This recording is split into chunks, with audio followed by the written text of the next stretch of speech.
अट्ठाईस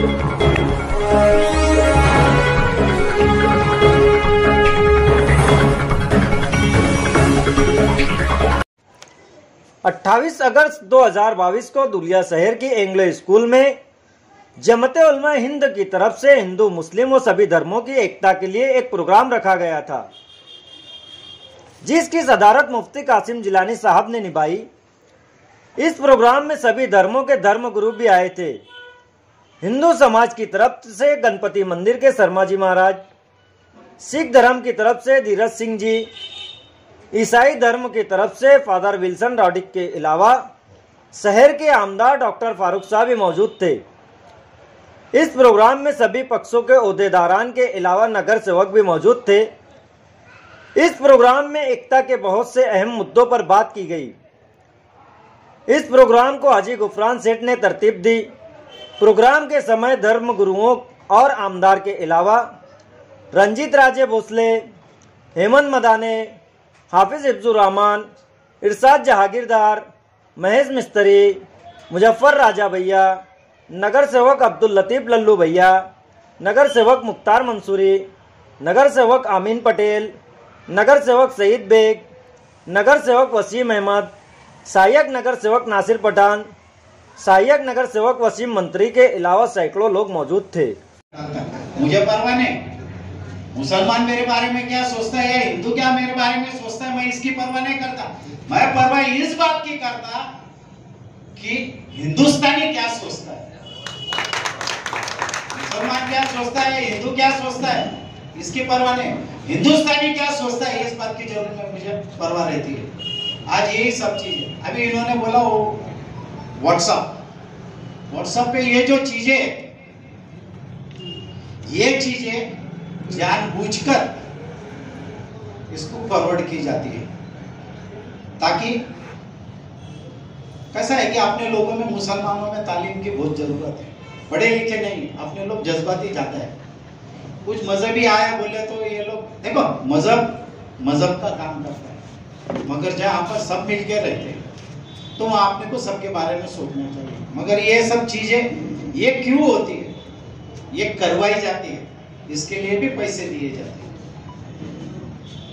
और आज की दौर में अगर कौन करता है तो दिल्ली में बैठे हुए दोनों ही कर रहे हैं, बाकी दूसरा कोई कर नहीं रहा।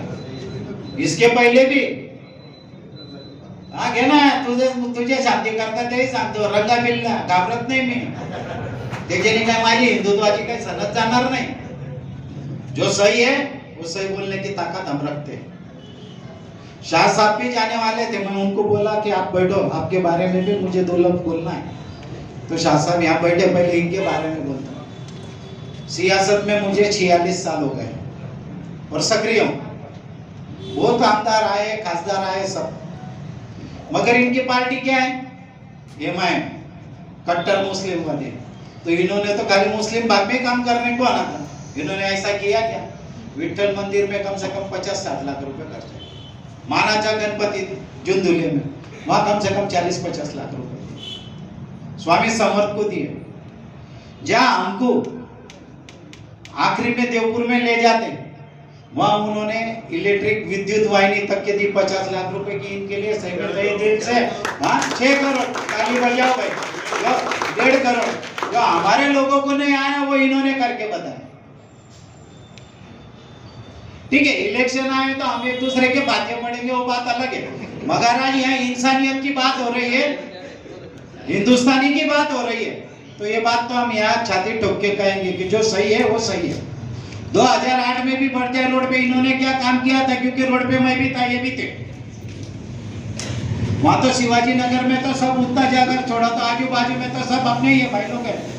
फिर भी इन्होंने अपनी जान की बाजी लगा के सब हिंदू लोगों को वहां से निकाला और सब आए थे, फिर मेरी तरफ आए थे, वहां हमारे ही वहां आए थे, उनको हमने फिर बना दिया। इसका मतलब ये नहीं, ये देखो ये इंसानियत थी। मगर आज इंसानियत को तार-तार और शर्मसार करने का काम सत्ता में बैठे हुए लोग ये नाजायज सोच पाल के बैठे हैं। बस मैं मेरे भाइयों को भी यही बोलता हूँ, जज्बाती होना जरूरी है। जज्बात क्या चाहिए, अपने को जिसने अपनी वालिदा है, अपने जो वालिद है, उनके लिए जज्बात होना जरूरी है, क्योंकि दुनिया में अपन उनके लिए आए। मजहब का काम है, मजहब का काम रहा तो फिर मुफ्ती साहब कर ही रहे ना वो। हर किसी ने ये सब, ये अभी ये जैसे जैसे इलेक्शन आएंगे वैसे वैसे तो तुम्हारा सुकून चैन आराम कर डालेंगे। मैं तुमको आज बोल देता, 2 साल पहले क्या होने वाला है मैं तुमको आज बता देता, क्योंकि उनको चाहिए वो।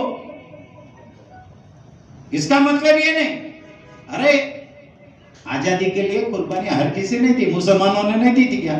सबने दी। मगर मुसलमानों की आपको पैरवी करते नहीं है। जैसे और कौम के लोग हैं, उन्होंने हर किसी ने अपनी एक तारीख में अपनी अपना एक मुकाम हासिल कर लिया। मुसलमानों को तो क्या है, पहले से तो वैसी जो जब की जिंदगी थी, आज भी आज 21वें 22वें शतक में चले गए चाचा वही है। अरे इनको क्या भोगना पड़ता है, मुझे मालूम है ना। फिर भी वो बेचारा ला ही रहा ना, पैसे ला रहा, क्या ला रहा, कैसे ला रहा, कैसे। अभी कितने 100 कोटी रोड पे भी सुशोभीकरण के काम इन्होंने किए।